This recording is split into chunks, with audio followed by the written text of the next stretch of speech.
Okay, we finished with the lower member, and the plaster has now set. I smoothed it off.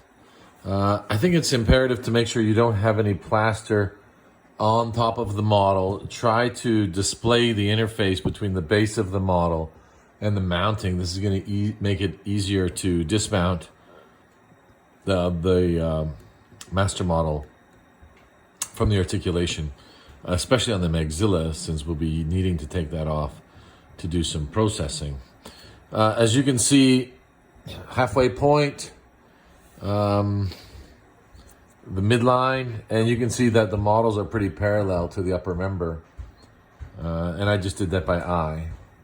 If you need an elastic band around here to give you another reference, but the upper member's a reference, the lower member's a reference. So the top section is pretty easy because nothing is really mobile here. We can obviously put a little moisture on our model here, make sure you're indexed, make sure that we have no voids between the master model and the plaster. I mean, I've seen some people turn it upside down at this point. I don't think we need to. There's no rush. The plaster doesn't set that quickly. And then, as you can see, I'm going to pile some up to make sure I have enough. And then at the same time, take some plaster and be careful. Don't lodge it underneath the mounting ring. Everyone has a different style. I'd like to display the side of the mounting ring, so therefore it's easier to unscrew. Make sure your mounting ring is screwed all the way up, though, onto the upper member. But I like to display the mounting ring of the articulation. As you can see the bottom one, you can see the green. It just gives me that kind of extra confidence when I'm taking it off. Things aren't going to all fall apart. So a little extra plaster. And then I'm going to close it gently. Obviously need a little displacement theory here. And then till the incisal pin strikes the incisal table.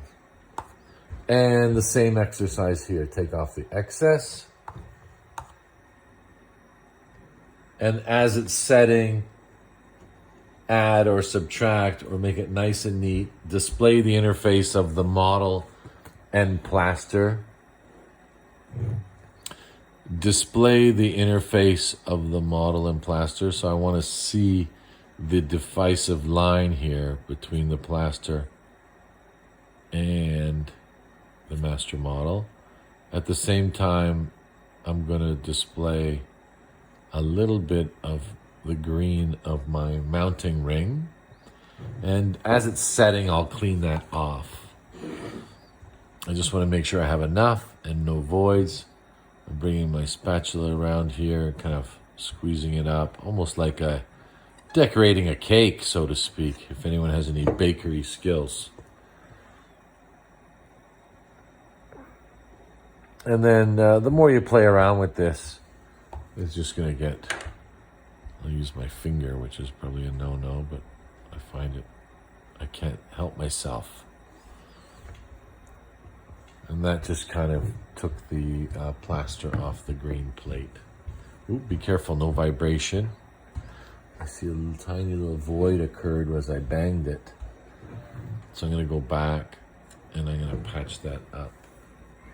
I mean, there are, in the large laboratories, there's people that are articulating and making models in the plaster department. That's their full-time job.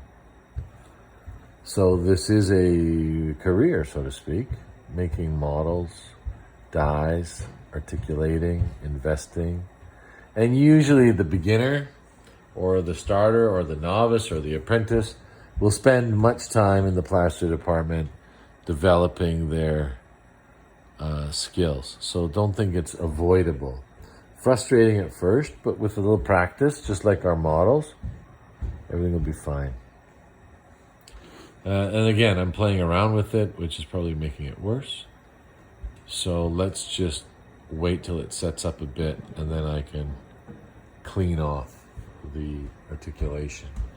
And then once it's mounted in centric relation at the right vertical dimension of the occlusion room, we're ready to set the teeth up in wax. And that'll be our next series of videos. Okay?